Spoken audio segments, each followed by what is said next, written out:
नमस्कार दोस्तों, आप सभी का स्वागत है आपके ऑनलाइन प्लेटफॉर्म में। RRB, NTPC, RRB group D या कोई भी एग्जाम ले लीजिए, एसएससी हो गया, सीजीएल हो गया, सीएचएसएल हो गया, स्टेट पीएससी हो गया, स्टेट के एग्जाम हो गए, कोई भी एग्जाम में जहां पर भी इंडियन नेशनल कांग्रेस पूछा जाता है या इंडियन नेशनल मूवमेंट पूछा जाता है, वहां पर होम रूल लीग से क्वेश्चन पूछे ही जाते हैं। होम रूल लीग्स बहुत छोटा टॉपिक है, बहुत ज्यादा बड़ा टॉपिक नहीं है।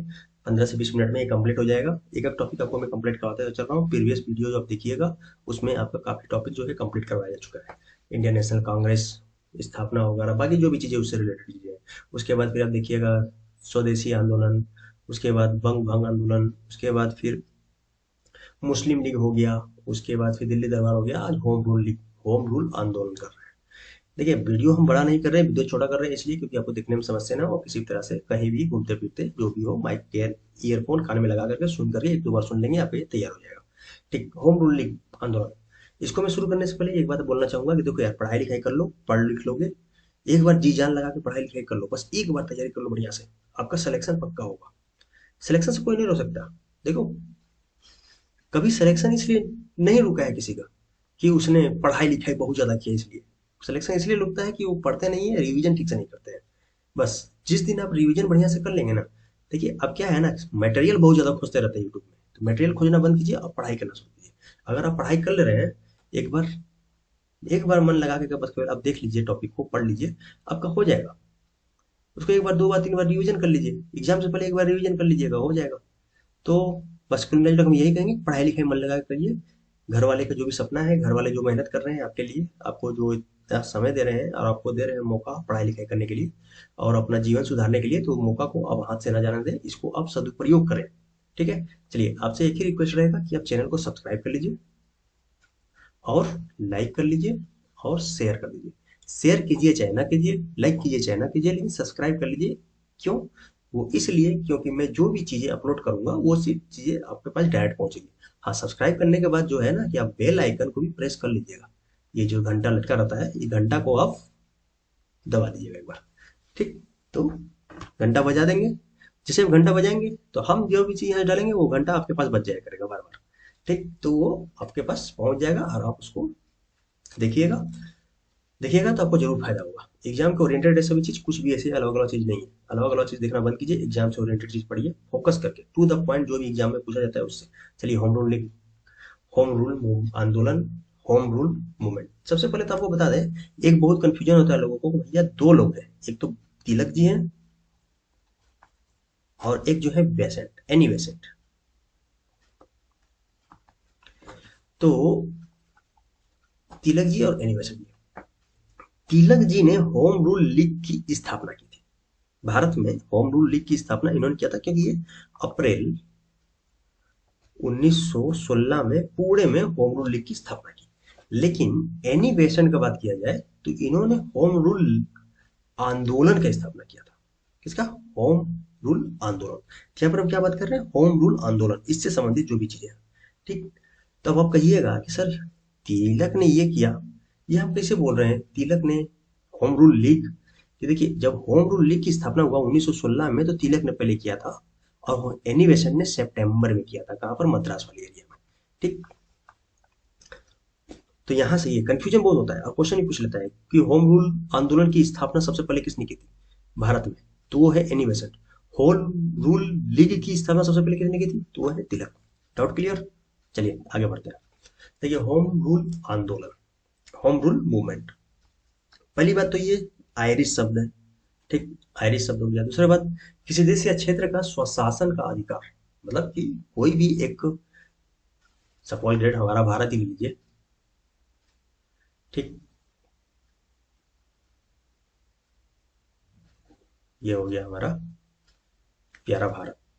हम ज्यादा पाकिस्तान घुस गए क्या? चलिए, प्यारा पाकिस्तान भी हमारा ही है, कोई नहीं, अपने ही बच्चे हैं, दिक्कत वाली बात नहीं। ठीक है, तो होम रूल लीग में मैं क्या बोल रहा था, किसी देश या क्षेत्र का स्वशासन। ये अब एक देश है, लेकिन अगर आप बाहर से बोलिएगा इसको तो क्या बोलिएगा? ये एक क्षेत्र है। तो इस देश में या क्षेत्र में स्वशासन का अधिकार, मतलब खुद से शासन करने का अधिकार, इनका क्या है? उद्देश्य था होम रूल आंदोलन का। ठीक है, ये बात आप समझ गए होंगे। तो ये भी क्वेश्चन बहुत बार पूछा जाता है कि इसका मतलब क्या है, तो ये स्वशासन का अधिकार। ठीक है, आगे बढ़ते हैं। आयरिश नेता रेडमांड द्वारा आयरलैंड होम रूल लीग की स्थापना की गई। ये एक रेडमांड थे जिन्होंने आयरलैंड में होम रूल लीग की स्थापना की थी, उन्हीं को देख करके लोग इंस्पायर हुए और जाके इंडिया में भी किए थे। ठीक, आगे बढ़ते हैं। भारत में होम रूल आंदोलन। भारत में होम रूल आंदोलन प्रारंभकर्ता कौन है, तो एनी बेसेंट। आंदोलन की बात हो रही है। आयरिश महिला थी एक, तो ये भी पूछ लेता है एग्जाम में कई बार कि ये कहाँ की रहने वाली थी, तो आयरलैंड की थी। ठीक, इसलिए इनको आयरिश महिलाएं बोलते हैं। बाद में बाल गंगाधर तिलक ही इससे जुड़ गए। ठीक, आगे। भारत में होम रूल आंदोलन का उद्देश्य क्या था, तो ब्रिटिश शासन के अंतर्गत स्वशासन प्राप्त करना। अभी हम यही बात कर रहे थे ना पीछे, स्वशासन का अधिकार, तो ब्रिटिश शासन के अंतर्गत स्वशासन प्राप्त करना, यही इनका क्या है, उद्देश्य था। होम रूल आंदोलन को बढ़ावा देने के लिए क्या क्या किया गया, तो भैया बाल गंगाधर तिलक ने महाराष्ट्र महाराष्ट्र में अप्रैल 1916 में होम रूल लीग की स्थापना कर दी। ठीक, देखिए यही बात कर रहे हैं यहाँ पर, पहले जो है बाल गंगाधर तिलक ने किया, उसके बाद जाकर के एनी बेसेंट ने कहा क्या, ये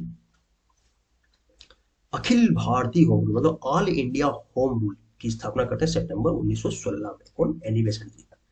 नेक्स्ट, आगे आते हैं। Lala Lajpat Rai, America home rule. तो ये लाला लाजपत राय जो थे ये अमेरिका में होम रूल को अपना चला रहे थे। यहाँ से गए तो अमेरिका पहुंचे, वहां से जाके अमेरिका में होम रूल 1915 में इन्होंने चालू किया वहां पर, ये भी पूछा जाता है। और लंदन में भारतीय होम रूल कहाँ कब चलाया था, 1912 में। कौन थे ये, ग्राम पोल। ग्राम पोल ने लंदन में 1912 में भारतीय होम रूल वहां पर इन्होंने चलाया था। तिलक की होम रूल लीग, जो कि तिलक की होम रूल लीग की स्थापना पुनः, बस इतना ध्यान रखना है, बाकी सब तो देख चुके हैं। कार्य क्षेत्र क्या था इनका, कर्नाटक, महाराष्ट्र, मुंबई के अतिरिक्त, मतलब महाराष्ट्र में मुंबई में नहीं थे ये बात में ध्यान रखिए। पूछ लेता है कि वो तिलक का होम रूल मूवमेंट इनमें से कहां पर नहीं था। तिलक का जो होम रूल बना था, होम रूल लीग, उसमें कौन सा क्षेत्र में नहीं था, तो मुंबई ऑप्शन में जरूर रहता है, तो ये बात ध्यान रखिएगा। इसके अतिरिक्त और भी प्रांत है, मध्य प्रांत हो गया, बरार हो गया, ये सब क्षेत्रों में था। इनका थोड़ा सा एरिया कम था, लेकिन इसके बाद जो भी बचे क्षेत्र है उन सभी में, लगभग लगभग सभी में एनिवेशन का होम रूल चल रहा था। ठीक, अध्यक्ष कौन बनाए गए थे, तो जो तिलक के द्वारा स्थापित किया गया था उनके अध्यक्ष थे जोसेफ बैप्टिस्टा, और सचिव थे एनसी केलकर। ये एनसी केलकर से लेकर के क्वेश्चन पूछा गया है, वो क्वेश्चन में आया नहीं, मैं यहाँ पर क्वेश्चन लेके आया हूँ आपको बस खाली कुछ चीजें कर दिखाने के लिए। फिलहाल जितना लेके आया हूँ ये आप स्लाइड देख लीजिए और वो कर लीजिएगा, आपका काम बन जाएगा। ठीक, जोसेफ क्या नाम बताए, बैप्टिस्टा, और सचिव कौन थे, केलकर साहब थे। प्रचार के लिए इन्होंने मराठा समाचार पत्र और केसरी समाचार पत्र का प्रयोग किया था। मराठा को इंग्लिश में लिखा जाता है, एग्जाम में कई बार ये पूछा गया है, रेलवे के एग्जाम में ही और बाकी सभी एग्जाम में पूछा जाता है कि मराठा कौन से लैंग्वेज में प्रकाशित किया जाता था, वो अंग्रेजी में था। किसके द्वारा, तो बाल गंगाधर तिलक के द्वारा। और केसरी जो है वो मराठी में किया जाता था। ठीक, देखिए मराठा, ये मराठा नहीं है, मराठा मराठी में नहीं है, इंग्लिश में है, और केसरी जो है मराठी में है। बस इतना ध्यान रखना है। चलिए आते हैं एनी बेसेंट का होम रूल लीग। इसका क्या होता है, सितंबर 1916 में, कहां पर, तो मद्रास में स्थापना हो गई। ठीक, कार्य क्षेत्र क्या था, तिलक के क्षेत्रों को छोड़कर लगभग समस्त भारत, लगभग समस्त भारत, अब ये समस्त भारत नहीं बोलिएगा, लगभग समस्त भारत। सचिव थे अरुणडेल, अरुणडेल जी इनके सचिव थे। उसके बाद प्रचार प्रचार के लिए इन्होंने क्या क्या यूज किया था, तो एक कॉमनवेल्थ थी, एक न्यू इंडिया, इंग्लिश में थी। कॉमनवेल्थ और न्यू इंडिया एक इसके द्वारा, तो एनी बेसेंट के द्वारा निकाला जाता था। उद्देश्य क्या था, ब्रिटिश शासन के अंतर्गत स्वशासन प्राप्त करना, उद्देश्य वही है। चलिए आगे बढ़ते हैं। और कुछ अलग और अन्य चीजों को देखा जाए तो इसी में जब वो रूल लीग चला रहे थे तो इसी में बाल गंगाधर तिलक ने क्या बोला था, स्वराज मेरा जन्मसिद्ध अधिकार है और मैं इसे लेकर रहूंगा। ठीक है, तो ये नारा आप ध्यान में रखिएगा, एग्जाम में पूछा जाता है कि स्वराज मेरा जन्मसिद्ध अधिकार है और मैं इसे लेकर रहूंगा, किसने दिया था, तो ये दिए थे बाल गंगाधर तिलक जी ने। ठीक है, कब दिए थे, तो होम रूल लीग के दौरान, होम रूल आंदोलन के दौरान इन्होंने दिया था। भारत उस बेटी की तरह है जो अब जवान हो चुका है, समय का तकाजा है कि बाप या पालक इस बेटे को उसका वाजिब हक दे दे। भारतीय जनता को अपना हक लेना ही होगा, इसका उन्हें पूरा अधिकार है। ये भी चीज इन्होंने बोला था। तो ये दोनों कथन दिया गया था इनके द्वारा। उसके बाद चलते हैं, आगे बढ़ते हैं। तो Congress special home rule special trend. देखिए कांग्रेस स्पेशल एक क्या ना, जब यही हुआ रहा था होम रूल लीग, तो फिर दिसंबर में 1916 यही चल रहा है ना, होम रूल लीग का आंदोलन जो भी चला था 1916 में, होम रूल आंदोलन। तो इसी समय दिसंबर में जो 1916 का लखनऊ सेशन था किसका, कांग्रेस का, उसमें उसी में बाल गंगाधर तिलक मतलब कि एक पूरे ट्रेन में भर करके लोगों को ले गए थे अपने, जो भी उनके समर्थक थे या जो भी उनके साथ जुड़े हुए थे। तो इसीलिए उस ट्रेन को ही कांग्रेस स्पेशल बोला गया, पूरे ट्रेन को बोल दिया गया कांग्रेस स्पेशल, क्योंकि इसमें पूरे कांग्रेसी आ रहे हैं। ठीक, कांग्रेस मतलब क्या होता है, लोगों का समूह। तो इसलिए कांग्रेस स्पेशल हो गया उस ट्रेन का नाम, या इसको होम रूल स्पेशल ट्रेन भी बोला गया।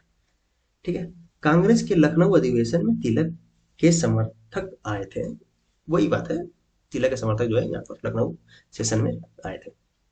अच्छा, इसी लखनऊ सेशन में जो हुआ गरम दल नरम दल, उसके बाद फिर कांग्रेस और मुस्लिम लीग के बीच में समझौते हुए थे। चलिए आगे बढ़ते हैं। तिलक ने क्षेत्रीय भाषा में शिक्षा, देखिए ये सब आप पढ़ लीजिएगा, ये सब उतना ज्यादा इंपॉर्टेंट नहीं है। हाँ बस एक बार आप रीडिंग कर लीजिएगा, जरूरत पड़े तो आपको काम आ जाए। फिर आगे में चलिए क्वेश्चन हम लगाते हैं।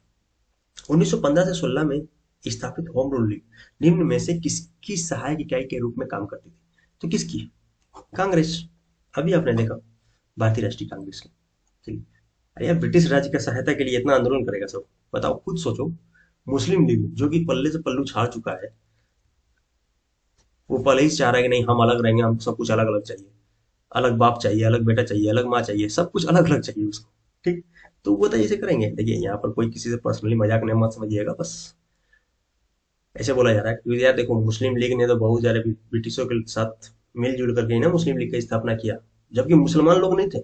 मुसलमान बहुत ऐसे मुसलमान थे उस समय जो कि इंडिया के पूरा सपोर्ट में थे, लेकिन कुछ लोग का यह था, एक्चुअली इसमें कुछ लोगों का था अपना दाल सेकने के लिए, बहुत सारे मुसलमानों को उन्होंने मतलब कि परेशान भी किया। खैर छोड़िए वो सब बात की, पॉलिटिकल मुद्दा है, न तो फिर मुद्दा गर्म हो जाएगा। ठीक, आतंकवादियों, ये भी कोई मतलब का नहीं, तो बस इसका भारतीय राष्ट्रीय कांग्रेस। चलिए नेक्स्ट, होम रूल लीग आंदोलन के समर्थक कौन थे? अब जान जाइए जब ये हुआ था, मुस्लिम लीग का ये स्थिति थी कि मुसलमान ही उसको सपोर्ट नहीं करते थे, अब समझ जाइए। लेकिन बाद में जिन्ना जिन्ना को एक्चुअली लगा कि भाई हमारा दाल कैसे गलेगा, अब वो दाल गलाने के लिए क्या है, जबरदस्ती सबको मिला मिला करके करते थे, चल भाई हमको भी कुछ मिल जाए, हमारा भी कुछ अस्तित्व बना रहे। तो बस जिन्ना अपना क्या बोलते हैं, दाल गलाने के लिए या पापड़ सेकने के लिए या रोटी सेकने के लिए, जो भी बोलिए, उन्होंने हिंदू मुस्लिम सब कुछ कर ऐसी का तैसी करने में लगे हुए थे। चाह रहे बस कहीं सोचते थे कि मुस्लिम हमको सपोर्ट करे, लेकिन मुस्लिम को वो पसंद नहीं आते थे। अब हिस्ट्री पढ़िए ना, डीप में पढ़िएगा समझ में आएगा। होम रूल लीग आंदोलन के संस्थापक कौन थे? तो कौन था संस्थापक? होम रूल लीग की बात हो रही है, होम रूल लीग आंदोलन, तो एनिमेशन आंसर हो जाएगा। नेक्स्ट, भारत में स्वशासन प्राप्त करने के उद्देश्य से सितंबर 1916 में मद्रास में भारतीय राष्ट्रवादी बाल गंगाधर तिलक और भारतीय स्वतंत्रता सेनानी द्वारा होम रूल लीग की स्थापना की गई थी। किसके द्वारा? तो एनी बेसेंट जी के द्वारा। नेक्स्ट आगे क्वेश्चन पढ़ते हैं। निम्न में से कौन मुख्य रूप से मद्रास के होम रूल लीग की स्थापना से संबंधित है? अभी हम लोगों ने देखा कौन, एनी बेसेंट। देखिए यही सब क्वेश्चन है, घूम फिर के वही क्वेश्चन रिपीट हो रहा है, तो इसलिए बहुत ज्यादा इसमें डीप में नहीं जाएगा कि आप कोई भी एग्जाम पीसीएस लेवल तक का एग्जाम को उठा कर देखिएगा, बस इसी के इर्द गिर्द घूम रहा है। जितना आपको स्लाइड दे दिया उतना पढ़ लेंगे ना, आपका सफिशियंट है, इससे ज्यादा कुछ पढ़ने की इसमें जरूरत नहीं है। ठीक है, होम रूल आंदोलन इस एग्जाम के लिए, जिस एग्जाम के लिए मैं बोल रहा हूँ, रेलवे के एग्जाम, एसएससी के एग्जाम, ठीक, पीएससी के एग्जाम के लिए भी सफिशियंट है, स्टेट पीएससी। होम रूल आंदोलन प्रारंभ करने के लिए उत्तरदायी थी। देखिए एनी बेसेंट जी के बारे में कुछ कथन दिया गया है इनको, देखिए होम रूल आंदोलन प्रारंभ करने के लिए उत्तरदायी थी, बहुत सही बात।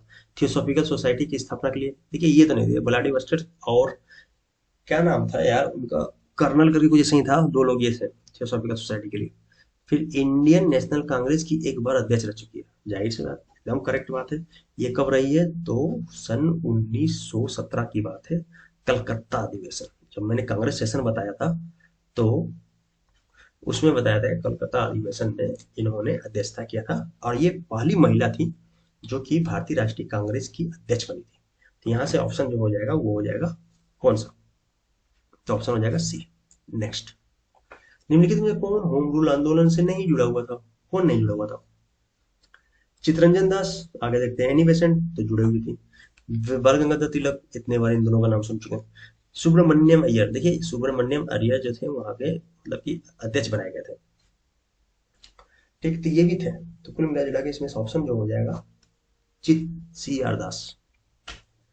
ये कहा थे सुब्रमण्यम अय्यर जो है जुड़े हुए थे किसी से होम रूल मूवमेंट में, ये मतलब कि इसका मुख्यालय जो है अड्यार में था, वहीं पर थे ये सुब्रमण्यम अय्यर जी इससे जुड़े हुए, ठीक है। तो ये हो गया, सी आर दास इससे नहीं जुड़े थे होम रूल आंदोलन से। नेक्स्ट, होम रूल लीग आंदोलन सर्वप्रथम किसने आरंभ किया? अगर आंदोलन बात आ गई तो एनी बेसेंट मारिएगा, लेकिन अगर होम रूल लीग केवल बोल रहा है, भारत में होम रूल लीग किसने स्थापना की, तो तिलक मारिएगा, ठीक है। तो इसका आंसर जो है ए है। आगे, एनी बेसेंट मुख्यतः संबद्ध रखती है किस चीज से? तो एनी बेसेंट जो है गृह शासन आंदोलन से संबंधित है, गृह शासन आंदोलन। तो ये रहा आपका होम रूल आंदोलन या होम रूल मूवमेंट, ठीक। इससे जितना तक आपको ये करवा दिया गया है, इसको बस 2 बार आप देख लीजिए, 3 बार देख लीजिए, 4 बार देख लीजिए, आपका ये टॉपिक कंप्लीट है, इसमें कुछ और आपको देखने की जरूरत नहीं है। अभी तक जितने क्वेश्चन इससे पूछे गए हैं सभी क्वेश्चन मैंने आपको करवा दिया, 1-2 क्वेश्चन मैंने और अलग से जोड़ दिया कि आपको, जैसे कुछ क्वेश्चन इसमें अलग से भी जोड़ दिया गया है, ज्यादा नहीं, 2-3 क्वेश्चन जोड़ा गया, गिने चुने तो क्वेश्चन ही है यार। तो बस इतना आपका जो है होम रूल आंदोलन के लिए सफिशियंट है। तो इसको हम यहीं पर खत्म करते हैं। हाँ, आप लोगों से एक रिक्वेस्ट मैं करूंगा कि यार चैनल को सब्सक्राइब कर लो। चैनल को अगर सब्सक्राइब नहीं करोगे तो मैं जो भी चीजें बता रहा हूँ वो आपके पास कैसे पहुंचेगा? चैनल को सब्सक्राइब करेंगे तभी ना। देखिएगा, और दूसरी बात ये बोलना चाहूंगा कि आपको जो भी मटेरियल प्रोवाइड करवाया जा रहा है आप आंख बंद करके उसमें विश्वास कर सकते हैं। अगर नहीं विश्वास करना है तो कोई बात नहीं, लेकिन जो विश्वास करेगा मैं उसको गारंटी के साथ बोलता हूँ कि एग्जाम के टाइम में उसे फायदा मिलेगा। वो एग्जाम के टाइम में बोलेगा कि सर सही बोल रहे थे, जितना भी पढ़ाया गया है उसी से क्वेश्चन मिलेगा आपको, समझ रहे हैं? देखिए 40 क्वेश्चन में हम 32 से 35 क्वेश्चन बोल रहे हैं, और कोई माइकल लाल ऐसा नहीं जो बोल सकता है कि हम 40 से 40 क्वेश्चन का करवा देंगे। अगर वो कर रहा है इसका मतलब समझ जाइए वो अथाह समुंदर आपको दे रहा है जो कि आप पढ़ नहीं पाइएगा। भाई कितना याद कीजिएगा, कितना माइंड में रखिएगा, रिवीजन भी तो करना है, केवल एक बार पढ़ना तो ही नहीं है ना। हाँ, 80% या 90% लोगों का यही प्रॉब्लम है कि वो अथाह सागर में घुसते जाते चले जाते हैं, लेकिन यही नहीं समझ में आता कि उसको मैं वापस कैसे रिकवर करूं। बस फिर वहां जब समंदर में अंदर घुस गए तो होता है कि यार किसी तरह से निकल जाए, फिर लास्ट में वही खोजेंगे, भाई 2 घंटा का वीडियो मिल जाए, हिस्ट्री हो जाए। एक बार करने से क्या हो जाएगा उसको? इसीलिए मैं कह रहा हूँ कि आप अभी से ही जो भी चीजें पढ़ाया जा रहा है उसको कंटिन्यू आप वॉच करते रहिए, देखते रहिए, सुनिए, कम से कम ईयरफोन लगा के कान में सुनिएगा ना, आपको बहुत तैयार होता चला जाएगा। एक समय ऐसा आएगा कि आपको खुद लगेगा यार हमको तो बहुत कुछ आता है जनरल जीके में, और डेली का डेली आपको बहुत ज्यादा 1 घंटा भी प्रोवाइड नहीं करवाया जा रहा है। चलिए ठीक, आज के लिए इतना ही। चैनल को सब्सक्राइब कर लीजिए, लाइक कीजिए, शेयर कर दीजिए। Thank you.